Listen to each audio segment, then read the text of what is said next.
I have one question that is sort of taking us a little bit back to what we talked about of scarcity and abundance, putting it in the context of Peltarion, and then taking it home to the enterprise. So I kind of get what Peltarion is doing, like as a concept, but maybe we can take it. Maybe I don't know. I just want to go there. Let's be a little bit concrete. Like, so you're working with a big enterprise, and basically, of course, they have their super big legacy tech stack of a lot of different systems. They've had their sort of data platform project running since, I don't know, nowadays since 2013, 14, 15. So they have either an on-prem stack, or they've started to use Azure or Amazon, and then they started to play around. They are doing more data lake stuff. They're doing pipelines. They're doing a bit of warehousing and all that. Where does Peltarion come in? And if I think the whole life cycle from, data engineering, machine learning, data scientist, deploying it from idea to deploy, where does sort of the toolbox fit in today? In this sort of enterprise context? So it very much depends on the company, on how data ready they are. I can give you like two examples that are like two opposite extremes. One larger company, one a smaller company. So one is a large industrial manufacturer that, among other things, does industrial floor grinders. And one of the things with industrial floor grinders is that you really need to be an expert to use them, and there are a few experts.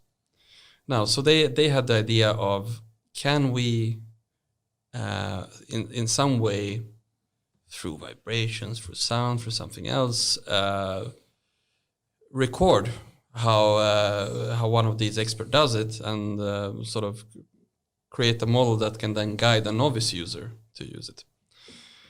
So what we helped them was like from ground up. We helped them design the experiment, design the sort of this. Put on microphones here. We actually had a couple of our data scientists, funny videos of them running around with the floor grinders, really sort of recording the noise, and then we helped them build a model and so on. And the idea is, over time, so this of course then deployed on the platform, and the idea is that Husqvarna over time will take over and do it themselves. So this is like a very gradual, we help them along. So do they, but like concretely, do they live now in Peltarion's own cloud as a SaaS solution, or how does it work?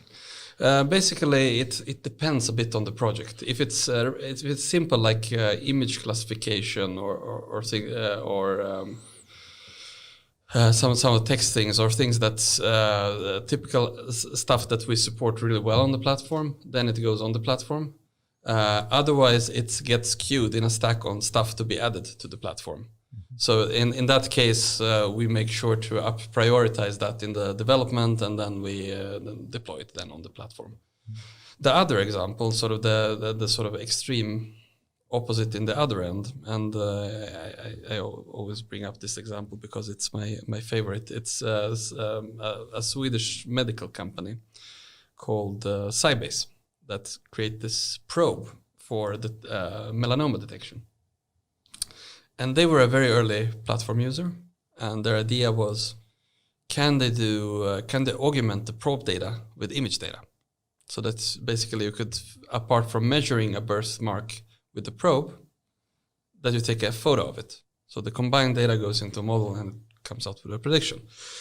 And it didn't work. Well, it did work. They got okay results, but nothing like that would warrant them seeking new FDA approval, and sort of the results weren't too impressive. And year after, sort of they started using the platform, we had a meeting, sort of check-in meeting, and we were like, okay, they're churning. There's no way. I mean, they didn't get what they want, but they seem pretty happy.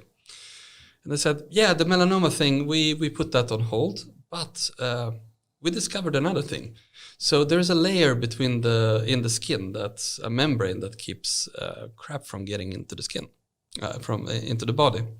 And when that membrane is weak, people with allergies, they get eczema and sort of rash on the skin. And the only way to measure that membrane so far has been by doing a biopsy. And that was only possible on an area where there was actually a rash. Then you could measure it. What they discovered that they could, with their probe and our platform, actually measure it really, really accurately. So you figured out a new use case. Yes, completely new use case. Wrote a bunch of papers, and basically this is a major part of their business now. And now the sort of the cool thing, why this is my why I like this case so much, is that there is no way we could have come up with that use case. We had no idea that there was a membrane in the skin. Like, well, what? No, so give it in the hands of the real guys. Exactly. Well, they're not data scientists. They're medical engineers and general medical people, and they wouldn't have had a chance without the platform to solve it.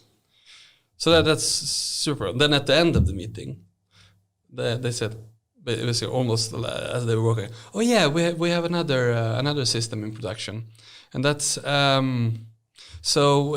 they have this factory in Uppsala where they produce the probe, and the quality control has been done by a person looking in a microscope at the tip of the probe and then saying, this is okay or this is not okay. And then, so what they did is that they bought a video microscope, connected to a computer, and then the summer intern, the CFO's daughter, built a classification model or a quality control. And it worked really great, and I put it in production. That's super cool. Yeah, so that's... we love skunk work, don't we? It's not skunk work. I mean, I don't mean like that. I think so. Well, I think one way to phrase it is basically, I guess, if we can put AI in the hand of domain experts and commit to deploy, then I guess you will have a recipe for success, I guess, of AI, right? Well summarized. All right.